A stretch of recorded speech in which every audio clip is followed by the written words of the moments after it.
അക്രമ സ്വഭാവമുള്ളവരുണ്ട്. എവിടെ ചെന്നാലും അവിടെ എന്തെങ്കിലും അക്രമം കാണിച്ച് കുഴപ്പമുണ്ടാക്കി കൊണ്ടുവരും. ഒരമ്മച്ചി എന്നോട് പറഞ്ഞത്, ഇവനെ കൊണ്ടുപോകാൻ ഞാൻ മടുത്തു വെച്ചു. ഓരോ കേസും പറഞ്ഞു തീർക്കലും കോമ്പൻസേഷൻ കൊടുക്കലും ഒക്കെ ആയിട്ട് അവൻ എവിടെ ചെന്നാലും എന്തിൻ്റെ അകത്തും കയറി ഇടപെടും. രണ്ടുപേരും കൂടി തല്ലുണ്ടാക്കുകയാണെങ്കിൽ അവൻ ചെന്ന് എടുത്ത് പിടിച്ചു മാറ്റലും ബഹളവും. എന്നിട്ട് അവൻ പ്രതിയായിട്ട് മാറും. അല്ലെങ്കിൽ അവൻ 4 കൊടുത്തിട്ട് 2 മേടിക്കും. അപ്പോൾ ഇങ്ങനെയുള്ള സ്വഭാവമുള്ള വ്യക്തികളുണ്ട്. അവരുടെ സ്വഭാവം തന്നെ അക്രമ സ്വഭാവമുള്ളവരാണ്. ഇങ്ങനെയുള്ളവർ കുഴപ്പങ്ങളിൽ ചെന്ന് പെടാതിരിക്കാൻ നോക്കണം. പ്രശ്നങ്ങളോ എവിടെയോ ഉള്ളിടത്ത് നിന്ന് മാറിപ്പോകണം. പിന്നെ വികാരജീവിയാണ്.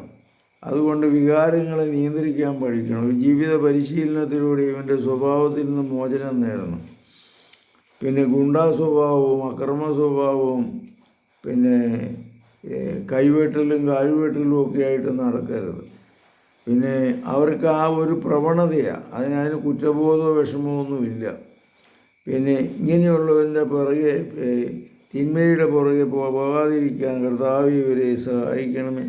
ഈ അക്രമ സ്വഭാവത്തിൽ നിന്ന് ഇവരെ രക്ഷിക്കണമേ, സുഖപ്പെടുത്തണമേ. പരിശുദ്ധ പരമദൈവികാരുണ്യത്തിന് നേരവും ആരാധനയും സ്തുതിയും പുകഴ്ചയുണ്ടായിരിക്കട്ടെ. യേശുവും മിശിഹായ്ക്കും സ്തുതിയായിരിക്കട്ടെ. അക്രമ സ്വഭാവമുള്ളവരെ ജീവിത പരിശീലനത്തിലൂടെ രക്ഷപ്പെടുത്താൻ സാധിക്കും. ഫോൺ നമ്പറിൽ വിളിക്കുക 9447465414. പരിശുദ്ധ പരമദൈവികാരുണ്യത്തിന് നേരവും ആരാധനയും സ്തുതിയും പുകഴ്ചയുണ്ടായിരിക്കും. യേശുവും മിശിഹായ്ക്കും സ്തുതിയായിരിക്കും.